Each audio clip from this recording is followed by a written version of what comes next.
Let me recommend to you a resource to help you select hymns on Sacred Song Suggests.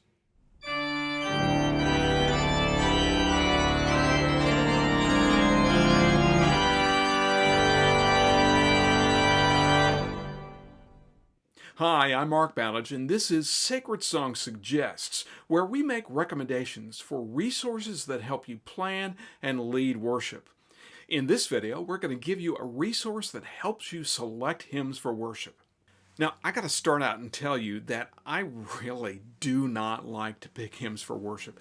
I am a perfectionist, and it takes me hours to select hymns for a worship service. Anytime I can, I will palm it off on anybody I can. The pastor, the organist, the janitor. If they will do it, I will let them do it and not be responsible for it. I just don't like to do it because I'm never satisfied with the selections I make. But when I do have to, I found a resource, and that resource is Prepare, an ecumenical music and worship planner by David L. Bone and Mary Cyphers. This is an invaluable tool to help you select hymns for worship. It's published by Abingdon Press, and it comes out every year, and it gives you scripture readings assigned for that day, and then music, hymns, anthems, vocal solos that fit that scripture passage. It is an incredibly invaluable resource. It's spiral bound, so when you open it up, it lays flat on your desk. You can lay this on your desk. You got your hymnal in the other hand. You read the scripture passage. You read the suggested hymns or worship songs, and you look through your hymnal and you see what you think about that text. So it's really handy. It's about 1/4 of an inch thick, and when it's closed, it's 8.5 by 11. When open, it's 11 by 17. Now, I'm a hard copy kind of guy, so I want the print version. I think it's more helpful than the other versions, but they do have an e-version available. You can get it as an e-book on the publisher's website, but you can also get it as a Kindle version on Amazon.com. Regardless of what version, hard copy or the electronic version, you're going to be spending around $28 to get the book. But I'm telling you, it is $28 that is worth it. Now, it is based on the Revised Common Lectionary. So if you use the lectionary, it's perfectly suited to you. You just go page to page to page, and it gives you one Sunday after another with all the special services thrown in there as well.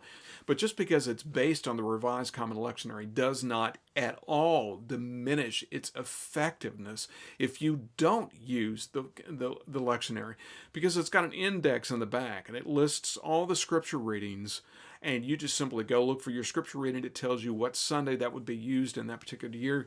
You open it up, there's your scripture, there's your hymns, and it's got it all there. So it doesn't negate its effectiveness for people who don't use the lectionary.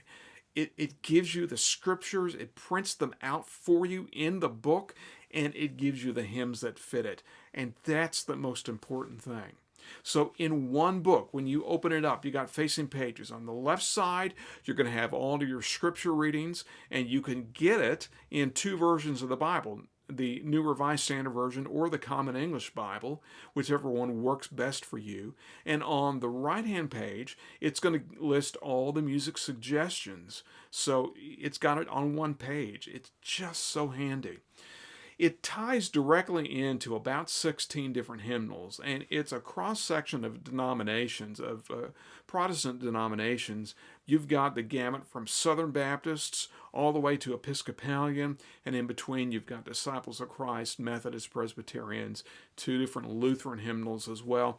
And then you've got some non-denominational hymnals published by publishers like Word, Paragon, and GIA. So it's got a pretty diverse spectrum of theological and musical thought. So this is a huge help, even if your hymnal isn't directly tied in. For example, if you've got the Baptist hymnal 91, well, it's going to tell you the hymn number that the hymn they recommend is in that hymnal. But even if your hymnal isn't directly tied in, Blessed Be the Tie That Binds is going to be in every hymnal of any quality, and you'll be able to find it in your hymnal. So all of those things really are helpful. But here's probably the most beneficial thing in a lot of ways, in that it doesn't just list traditional hymns, but it also lists contemporary worship songs. Now, this is difficult for some people because they just aren't surrounded by these. They don't know what the contemporary worship songs are because they don't listen to them. So having a resource that says, okay, here are contemporary worship songs that fit this passage from the Gospel of Luke, or whatever it may be.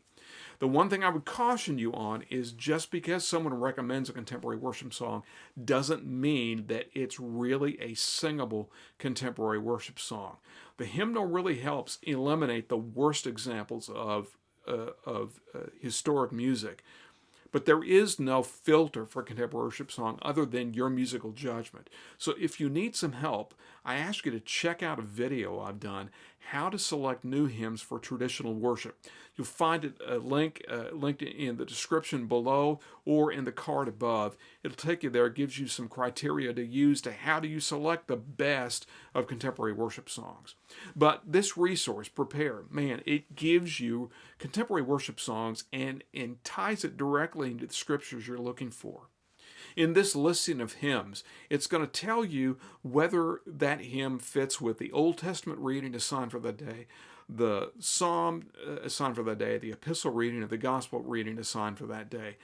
So it tells you, okay, this hymn goes with Luke if your gospel reading was from Luke. And it'll tell you this hymn comes from Obadiah if your reading is from Obadiah. But it also gives you suggestions for opening and closing hymns. So if you're looking for what's a good hymn to open the worship service, typically a hymn of praise, then you're going to find their suggestion on which one of these hymns would be good for opening. It gives you a good selection on what are good closing hymns. So hymns that are probably going to talk about our mission to go out and to serve God in His world. It's going to identify for you what hymns will fit with communion for that day if you're having communion on that day. So it's really helpful in tying directly in. The page, the right-hand page, gives you all of this music information, but it's divided into several sections. The first section gives you what they're calling primary suggestions or hymns of the day. And those would be the hymns that tie closest to those scripture readings. And it will give you a list of hymns, and it will tell you which scripture reading or readings that hymn ties directly into. And these hymns that are the primary hymns, they're also more common hymns across denominations, like "O God, Our Help in Ages Past," or something like that. So hymns that probably most denominations are going to know. Below that section is a section that they're calling additional suggestions. Maybe secondary would be another way to consider it. And this is a more lengthy section of hymns that do tie in with the scripture, but they're not as directly tied into the scripture readings as the primary section. And these hymns are less common. They may be more denominational driven. For example, Southern Baptist, you're going to probably find hymns by B.B. McKinney in there. You're not going to find B.B. McKinney in very many other hymnals, but that kind of gives you the idea what that additional section is going to be. But then again, probably the most helpful for most of us is going to be that additional contemporary worship song sections where they go through and they say, here are the contemporary worship songs, and here are the scriptures that they pass. And as long as you're using some judgment on which contemporary worship songs are going to be appropriate for congregational singing, that's going to be a huge help. So primarily, this is a congregational music resource, primarily. But it also provides several other helpful things as well. For example, it gives you a fair selection of vocal solos. Now, there just aren't a lot of resources to help you find vocal solos that fit in with scripture passages, but this does. And man, I found that incredibly helpful during the COVID pandemic. There was a brief period of time where we did not have a choir at all, and we just used soloists to sing an anthem. And that meant that I got to go through solo literature and find solos that fit the sermon. There just aren't a lot of resources that help. Well, this was my go-to resource to help me.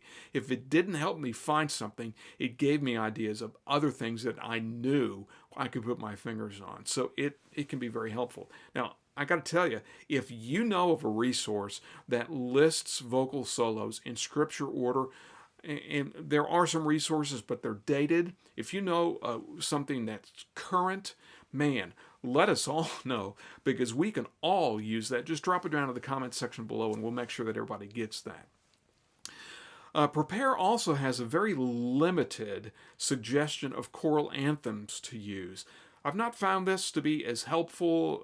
The anthems they suggest, I've not found the connection to be as solid.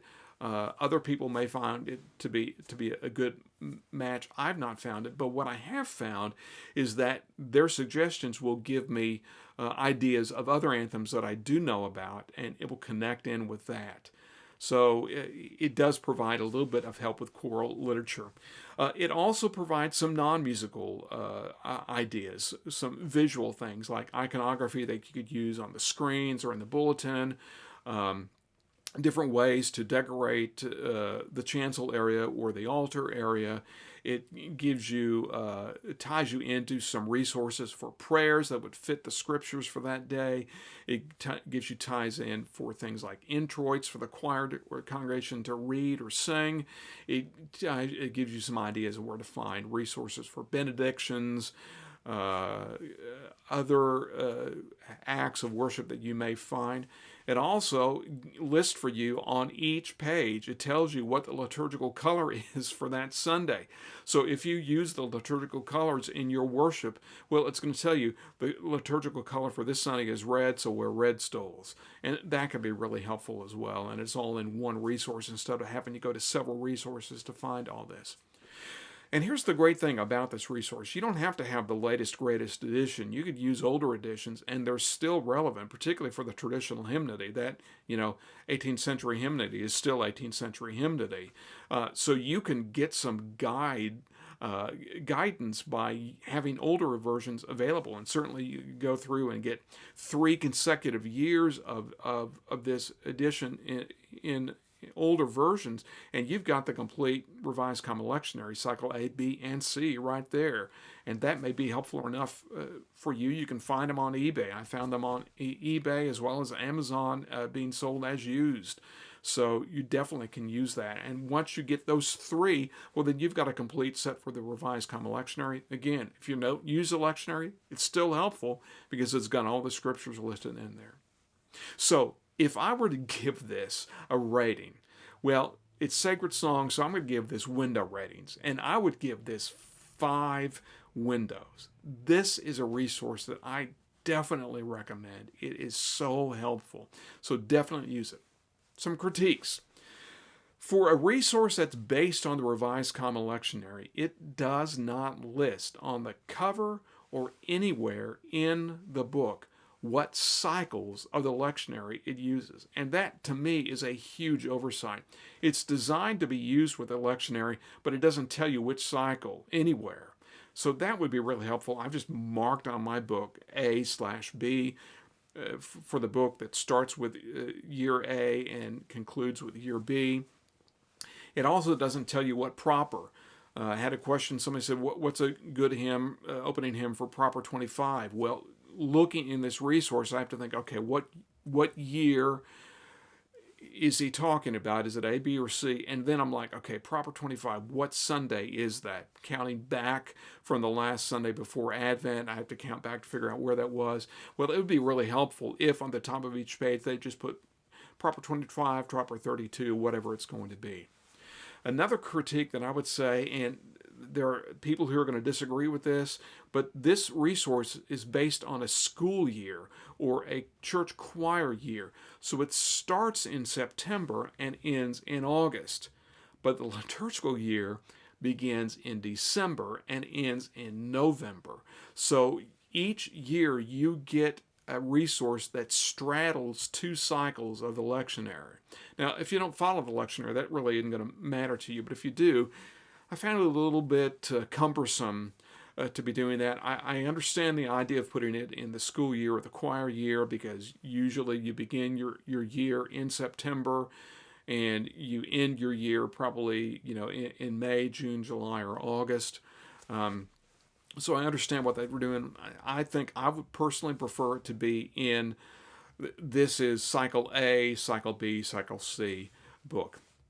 Well, I hope this has been helpful to you. Man, let me know if it has. If it's pointed you to a resource that you're going to find to be usable. If you'd like to purchase the resource, there's a link below. It's an Amazon affiliate link. You will help out Sacred Song Consulting by purchasing it by clicking on that link, and you'll be doing good for yourself, and you'll be doing good for us as well at Sacred Song. Sacred Song Consulting exists to help congregations refine, revitalize, and reform traditional worship for contemporary people. We are a resource, a guide to the best practices of traditional worship. We give you tools to work your way through designing and implementing an effective order of worship, nuts and bolts ideas, practical ideas to make traditional worship work. We are here to help you. You are not alone in your desire to give your congregation transformative traditional worship. Reach out to us. Let us know how we can help.